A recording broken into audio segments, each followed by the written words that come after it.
Everyone, welcome back to another video. कैसे हैं आप लोग? I hope you are doing great और मैं भी बिल्कुल ठीक हूँ, एकदम बढ़िया। दोस्तों, आज हम वीडियो देखने जा रहे हैं। ये है पूरा पाकिस्तान हुआ इंडियन आर्मी चीफ का दीवाना। भाई चलते हैं, देखते हैं इस वीडियो को और देखते हैं कि पूरा पाकिस्तान हुआ, मतलब पाकिस्तान की यकीनन मीडिया ही हुई होगी। तो ओरिजिनल वीडियो का लिंक आपको मिल जाएगा नीचे डिस्क्रिप्शन में, आप वहां से देख सकते हैं। और अगर चैनल पर नहीं हो तो जल्दी से सब्सक्राइब कर लें। इनको सेकंड में जरूर बताइएगा कैसी लगी। Let's start the video. Bharat का बहुत बड़ी फौज का जनरल पांडे वो आर्मी चीफ बनता है। उसके टोटल एहसास 26-29 लाख रुपए है। इस कौम को बता के जाओ तुम्हारे हसासे कितने हैं, कहां से लाए हैं। जनरल बाजवा, भारत का जनरल पांडे आर्मी चीफ के उसके हसासे 29 लाख के हैं। अब ये हमारे सिपह सलार का जो है मुआवजा हो रहा है भारतीय सिपह सलार से। उन्होंने कहा इस कौम को बता के जाओ कि तुम्हारे असासे कितने हैं और कैसे बनाए। Army chief general Qamar Javed Bajwa और उनके अहले खाना की टैक्स तफसीलात लीक होने का ये मामला है। सेनेटर आजम स्वाति को गिरफ्तार कर लिया गया है।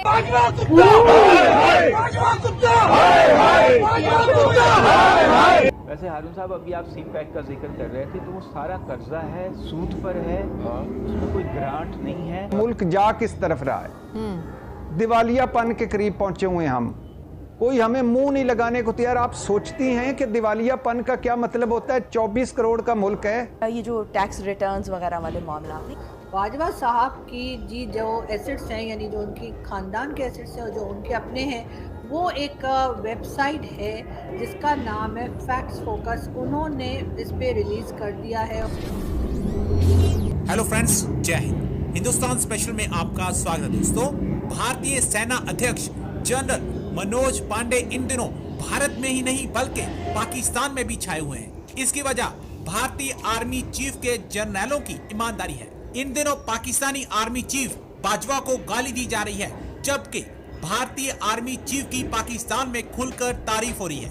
दरअसल इमरान खान की एक रैली में सेनेटर आजम स्वाति ने खुलकर बाजवा को नंगा कर दिया, क्योंकि बाजवा की जायदाद पिछले 6 सालों में अरबों की। सेनेटर आजम स्वाति ने कहा कि एक तरफ भारतीय आर्मी के चीफ मनोज पांडे हैं, जिनकी कुल संपत्ति 29 लाख के करीब है, जबकि हमारे आर्मी चीफ की संपत्ति अरबों में है। जनरल बाजवा ये बताएं कि उनके पास आय से अधिक संपत्ति कहां से आई। बाजवा के आर्मी चीफ रहते उनकी संपत्ति में बेतहाशा इजाफा हुआ है और उनकी कुल संपत्ति 1.27 अरब से भी अधिक बताई जा रही है। चंद सवाल हैं आपसे। मेरे करीब मशरक के अंदर भारत का बहुत बड़ी फौज का हमारे दुश्मन उसका एक जनरल पांडे वो आर्मी चीफ बनता है। उसके टोटल एहसास 26-29 लाख रुपए है। इस कौम को बता के जाओ कि तुम्हारे हसासे कितने हैं, कहां से लाए हैं। मैं पाकिस्तान का शहरी हूं, तुमसे पूछ रहा हूं और पूछता रहूंगा उस वक्त तक जब तक मुझे जवाब नहीं मिलता।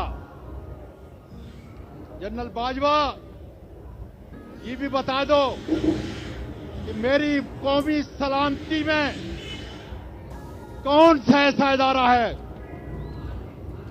जिसमें चंद ऐसे बगैरत हैं कि जो अपने कौम की माओ बेटियों का, उनके शर्म और उसकी इज्जत का लिहाज नहीं करते। जनरल बाजवा जाते जाते कह गए कि फरवरी से फौज का सियासत से कोई ताल्लुक नहीं। ये बताइए कि फरवरी के बाद अरशद शरीफ को कत्ल किसने किया?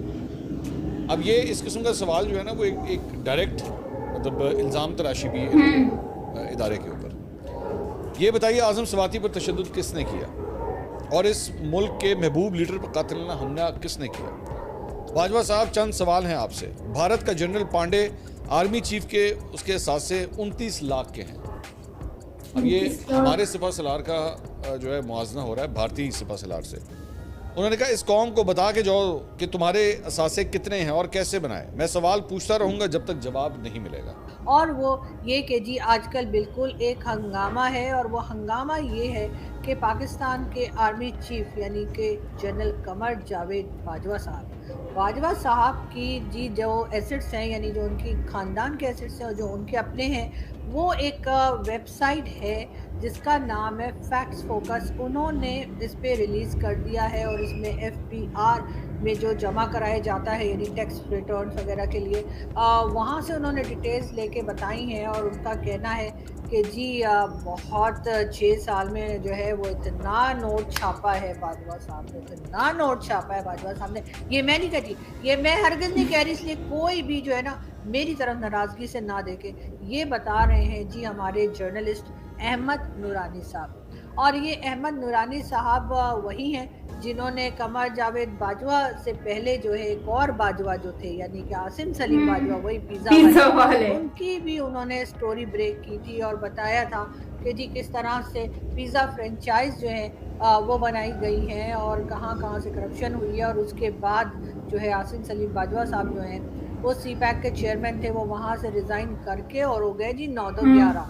और वो इमरान खान ही थे जिन्होंने कहा था कि वो बिल्कुल सेटिस्फाई हैं हर रिप्लाई से आसिम सलीम बाजवा के, कि उन्होंने ये कई 100 फ्रेंचाइज जो हैं यानी कि आई थिंक 126 या इस तरह से 126 इस तरह से कुछ उनकी पिज़्ज़ा फ्रेंचाइज हैं पूरे अमेरिका में। अब तो खैर इस्लामाबाद तक उनकी ब्रांचेस पहुंच चुकी हैं कि खान साहब ने कहा ये बिल्कुल जी हक हलाल की कमाई है। और ये और बात है कि हक हलाल की कमाई से कोई एक घर बनाना बड़ा मुश्किल काम है पाकिस्तान में, सही बात है। होता है। लेकिन बहरहाल अब कई फ्रेंचाइज बना ली उन्होंने पिज़्ज़ा की, और इमरान खान साहब ने कह दिया कि जी उनको बिल्कुल इत्मीनान है और वो समझते हैं कि ऐसा ही है, तो फिर ठीक है। अब हम पब्लिक क्या करेगी, हम तो वैसे ही हैं ब्लडी सिविलियंस। बात हम कर रहे थे बाजवा साहब की यानी कि वड्डे वाले। बिल्कुल जी। कमर जावेद बाजवा साहब के बारे में डिटेल्स ये आई कि उनकी ना सिर्फ ये कि बाजवा साहब की अपनी कई आपने सुन रखा होगा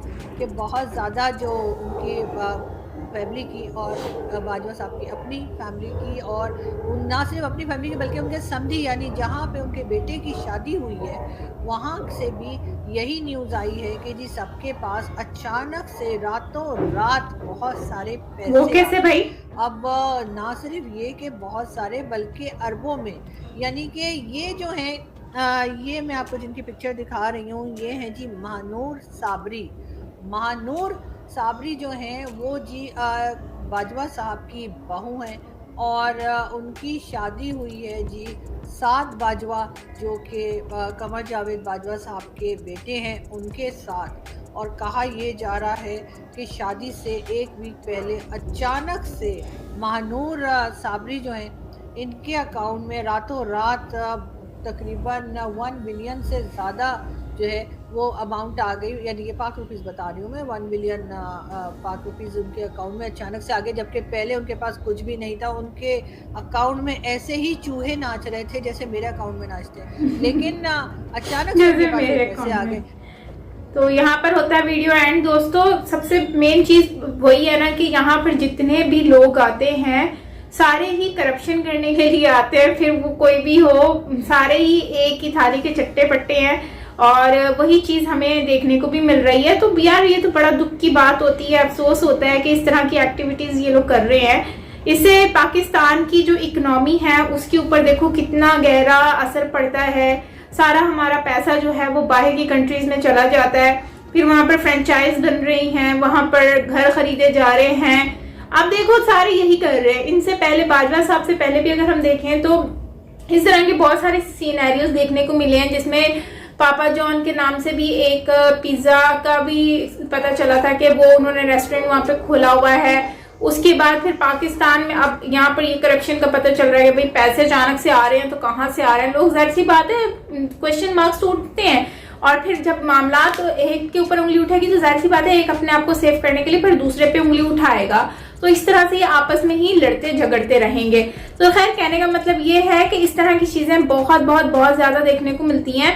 तो बड़ा दुख होता है कि कंट्री को जो पैसा लगाना चाहिए कंट्री पे, वो पैसा आउट ऑफ कंट्री में ले जाया जा रहा है, वहां पर लोगों को खिलाया जा रहा है, मतलब अपने असासे बनाए जा रहे हैं, फिर अपनी फैमिली के अकाउंट्स में जो है ये इस तरह से पैसे इकट्ठे कर रहे हैं। और फिर हम कंपैरिजन करते हैं इंडिया से। तो भाई देखो, इंडिया के साथ हम कंपैरिजन पता नहीं करते क्यों है, मुझे तो ये बात समझ नहीं आती है। जबकि इंडिया कभी भी उनके, हमने ये खबर नहीं सुनी है कि उन लोगों ने के असासे बनाए हों या फिर जो अच्छी पोस्ट पे हैं, जैसे आप नरेंद्र मोदी जी को ले लें, उन्होंने कभी इस तरह के असासे नहीं बनाए, उन्होंने कभी इस तरह से घर वर नहीं बनाए। हालांकि उनकी फैमिली देखो जो है वो नॉर्मल रह रही है, तो अगर वो चाहते तो अपनी फैमिली को भी हेल्प कर सकते थे। फिर इसी तरह से योगी आदित्यनाथ जी हैं, उनको आप देखो कितनी अच्छी पोस्ट पर हैं, उसके बावजूद वो चाहते तो क्या अपने घर वालों को एक अच्छी जिंदगी नहीं दे सकते थे, अपनी सिस्टर को घर लेके नहीं दे सकते थे। वो उत्तराखंड में जो है वो उत्तर प्रदेश में जो है वो एक सिंपल सी जिंदगी जी रही है, छोटी सी शॉप लगा के बैठे हो, कोई यकीन ही नहीं करेगा कि ये एक सीएम की बहन है। तो मतलब क्या करने को क्या कुछ नहीं ये लोग कर सकते, सब कर सकते हैं, लेकिन अपनी कंट्री के लिए लॉयल हैं, इसलिए वो नॉर्मल बिहेव कर रहे हैं। कोई ऐसा नहीं है कि अपनों की जेब और तचोरियां भरते रहे, ऐसा नहीं है। तो ये चीज अच्छी होती है। बाकी क्या कह सकते हैं गाइस, आप लोग ही बताएं इनके बारे में। अजीब सी हरकतें चल रही हैं।